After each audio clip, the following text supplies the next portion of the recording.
I might not actually post this video. And I feel like that's something YouTubers say all the time, to be like provocative and to bring in views and to get people interested. But I genuinely just feel bad that I haven't posted a video yet this week and want to get some thoughts out. And if I cut it together and it becomes something kind of interesting, then I'll put it on the internet. I'm currently in Atlanta working on a promo video that I'm getting paid for. I'm DPing for it, and that's super cool and exciting. But that is also why I'm in a hotel room and not my home, as usual, or somewhere in Chicago. And also why we're just gonna have to cope with the fact that there's constantly sirens and noise outside. But I've just had a lot on my mind recently, and I wanted to talk about it. To put it very, very bluntly, I sometimes feel like everybody hates me. Old friends, new friends, family, partner, coworkers, people I'm just meeting on the street. Doesn't really matter. I kind of feel like I am on this constant roller coaster where sometimes everything's cool and chill and I have people in my life who love me and I know that and acknowledge that, and then sometimes for a very clear reason or for no reason at all, it just tanks. I walk into spaces a lot or interact with people and will get anxious for no really apparent reason. I will have a lot of very intrusive and annoying thoughts. They can range from kind of benign things like, oh man, you don't look very good today, it sucks that you ran into this person, to really awful thoughts like, nobody likes you, nobody wants you here, you don't belong here. Blah! The rational part of my brain knows that I'm not all that bad, and there are people in my life who love me and respect me and are very happy I'm here. Like, I know this. I'm fully aware of this. But there's also this other part of my brain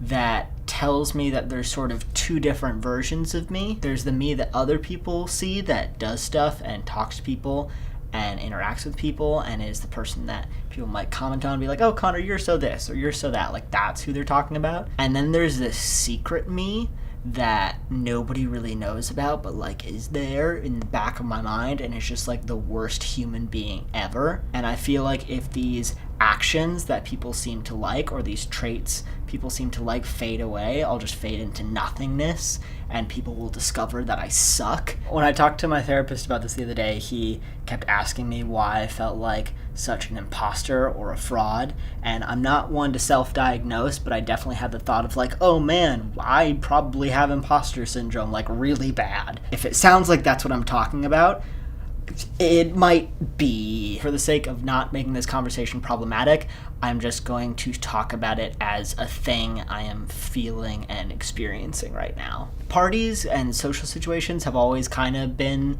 50-50 for me, where they can be pretty hard for me to go through often and consistently. But recently, it's been more of like 80-20, where 80% of the time I just like can't even walk into the space because I'm so anxious. And honestly, what concerns me even more is that I'm starting to get anxious in front of my really, really close friends, which sucks because they tend to be like my safe space and people who I can feel comfortable telling anything to and just being myself in front of. But when I'm having this existential crisis of like, what even is self? What are you? You're nothing. Like, it sucks. And of course, me being me, I'm like, I'm not gonna talk to people about it. I'm just gonna talk to a camera and maybe put it on the internet because that's a great idea. But I don't know, I guess my thought with this was maybe somebody on the World Wide Web can relate to what I'm saying and be like, oh man, me too. It's really nice to know I'm not the only person who feels that way. I'm no expert, but I do have a few coping mechanisms that work often, not all the time, but often, and that I'm putting extra effort into doing and acting on in the hopes of kind of leveling myself out a little bit and getting out of this dip. I get really anxious about reaching out to people and seeing if people want to hang because I always feel like I'm burdening them or annoying them. So what I've been doing is reminding myself that, hey, other people get lonely too, and everybody loves to be reminded that they're thought of and cared for and that somebody wants to spend time with them. And I mean, I like making people feel happy and loved when I can, and so sometimes the drive to do that for one of my friends or somebody I know is enough to kind of push through the anxiety part. My therapist gave me some really interesting advice for parties and big social situations, which I haven't tried before, but am going to now. Usually what I'll do when I'm getting anxious is I'll just remove myself from the space and try to take a breath. But what can happen sometimes is it can become even harder then to step back in and re-enter the space, so I just don't even try and I leave without really interacting with anybody. So next time, rather than doing that, I'm going to try more of a ripping the band-aid off kind of method. What'll happen when I get in these situations, especially when there's loud music or a lot of people having different conversations, is I will kind of turtle shell in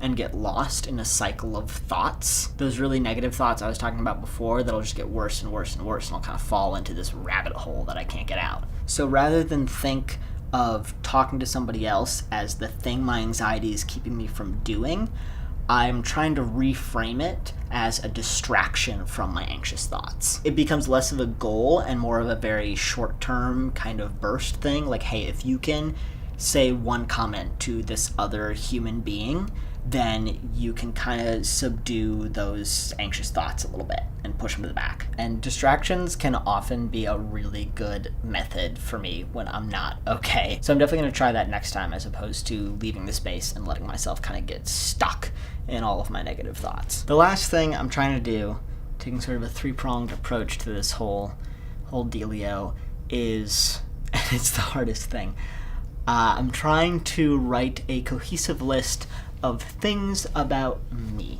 I'm specifically writing it in the first person because that keeps me from creating that disassociative pattern. So I'm not writing about Connor O'Keefe, that other person people see that does things. I'm writing about me. Like, I am like this. I enjoy this. I do this often. I'm working on it piece by piece. It's actually a notes thing in my phone that's just bullet points of stuff about me. It's a mixture of good stuff and bad stuff and just stuff, but I'm definitely making an effort to not make it super self-deprecating and awful. Like, it's pretty balanced. And it's a lot harder than I thought it would be, but it's also probably helping the most. It's a list of things that's defined by me and me alone. Sure, I pick up bits and pieces of stuff that other people have remarked about me that I think is true, but I decide what this list is. And when I read it back, I can look at it and go, oh, like I'm not that bad. Like, that stuff is true about me. And yeah, those are things that I do and that feels resonant, like that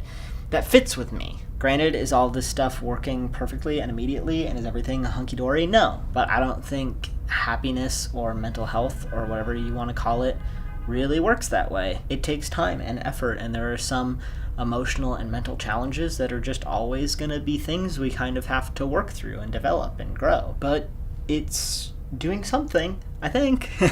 And at the end of the day, I think sometimes that's all we can really ask for with this kind of stuff, is that things are changing and developing. Who knows where it's going to go? That's all I got for this week. Thank you for listening.